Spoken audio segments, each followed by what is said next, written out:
PUBG necə yaranıb? Çox maraqlı bir hekayəsi var. Bəs necə oldu ki, bu qədər məşhur oldu? Ümumiyyətlə bu musiqini eşitmisiniz?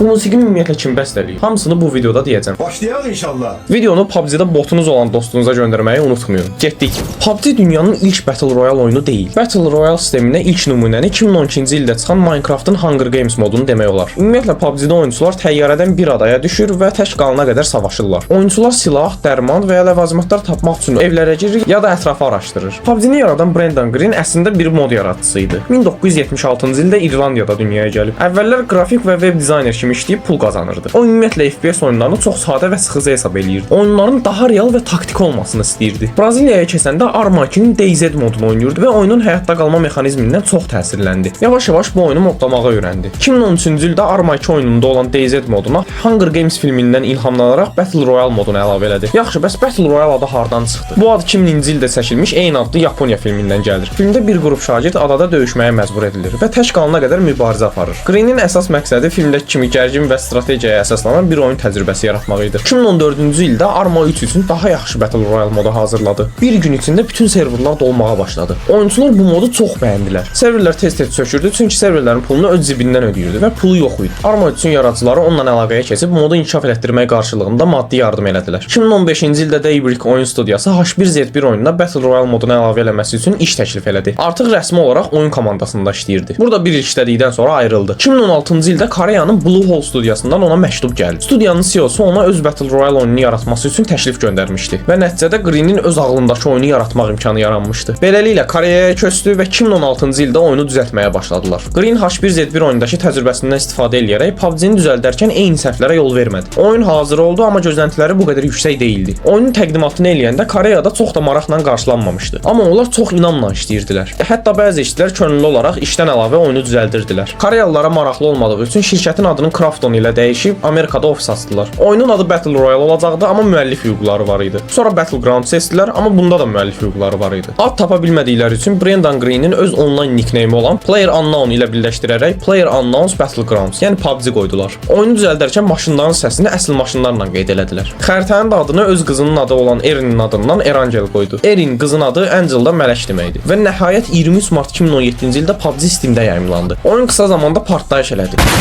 Demək istəyərdim, amma belə olmadı. Çox yox, təxminən 70 min nəfər oynayırdı. Amma sonrakı aylarda oyunu yavaş-yavaş partlatmağa başladı. Oynayan oyuncular yavaş-yavaş başqalarına tövsiyə edirdilər. Sonra yayımçılar arasında oyun məşhurlaşdı. Bir müddət sonra o qədər məşhurlaşdı ki, Twitch-də League of Legends-ı keçərək birinci yerə çıxdı. Oyunu Steam-də eyni anda 3 milyon 236 min 27 nəfər oynayırdı. Hətta o vaxt PUBG pulluydu və bütün rekordlar pullu olmasına baxmayaraq qırılmışdı. 20 dekabr 2017-ci ildə də tam versiya çıxdı və oyun ilk ayda partlatdı. 30 milyon oyunçuya çatdı. PUBG 2017-ci ildə PC və konsol oyunları üçün buraxıldıqdan sonra dünya üzərində böyük populyarlıq qazanmışdı. Oyunun yaradıcısı Brendan Greene və Bluehole studiyası oyunun mobil cihazlar üçün də əlçatan olmasını istəyirdi və beləliklə PUBG Mobile layihəsi ortaya çıxdı. PUBG Mobile-in yaradılmasında əsas rol Tencent Games-ə məxsusdur. PUBG Mobile çıxmamışdan əvvəl Free Fire adlı oyun var idi. Bu oyunu yaradan şirkət PUBG-nin məşhurluğundan istifadə edib tez bir zamanda mobil oyun yaratdı. İnsanlar PUBG kimi oyunu telefonda da oynamaq istəyirdi. Ona görə də Free Fire partlatdı və milyonlarla insan yüklədi. Hətta o vaxt Play Store-da PUBG yazanda birinci Free Fire çıxırdı. Bu oyun əslində qalsa PUBG Mobile-dan olduqca geridə qalan bir oyundur. Vuruş hissiyatı, qrafikası və idarə etməsi PUBG ilə müqayisə oluna bilməz. Amma alternativi olmadığı üçün və PUBG Mobile çıxmadığı üçün hamı bu oyunu yükləyirdi. Tək müsbət cəhəti oyunun zəif telefonlarda belə açılması idi və telefonda az yer tuturdu. Bəs sizcə PUBG yoxsa Free Fire? Şərhdə qeyd eləyin. Beləliklə də Tencent Bluehole studiyası ilə əməkdaşlıq eləyərək PUBG-nin mobil versiyasını hazırlamaq üçün işə başladı. Əslində Krafton Tencentə lisenziya verib ki, PUBG-nin mobil versiyasını yaratsın və oyun yayımlasın. Yəni ki, icazə verib. Yəni Kraftonun dəstəyi əsasən hüquqi və orijinal oyun mexanikalarının icazəsi səviyyəsində olub. Amma mobil versiyanın texniki inkişafı, optimizasiyası və yayımı tam olaraq Tencent tərəfindən edilib. Bir növ Krafton ideyanın və brendin sahibi, Tencent Games isə mobil versiyanın yaradıcısıdır. PUBG Mobile-ın hazırlanma prosesi olduqca çətin və mürəkkəb idi. PC versiyasının bütün xüsusiyyətlərini mobil cihazlara uyğunlaşdırmaq üçün böyük bir iş aparıldı. Bu göründüyü kimi asan bir iş deyildi. Oyunda olan bütün cisimlərin, maşınların, ağacların, evlərin, hətta silahların belə poliqon sayı ciddi bir şəkildə azaldılmalı idi. Teksturalar yenidən əldən keçirilməli idi. Telefonların gücü daha az olduğu üçün testerlar bu oyunu hər növ cihazda test eləməli idilər. Bundan əlavə oyunun server infrastrukturu da mobil cihazlar üçün uyğunlaşdırılmalı idi. Bu və bunun kimi minlərlə xırda işlərlə uğraşmaq lazım idi. Sonda Tencent oyunun qrafikasını idarə etmə sistemini və performansını mobil cihazlar üçün uyğunlaşdırdı. PUBG Mobile nəhayət ki 2018-ci ilin mart ayında iOS və Android üçün çıxdı.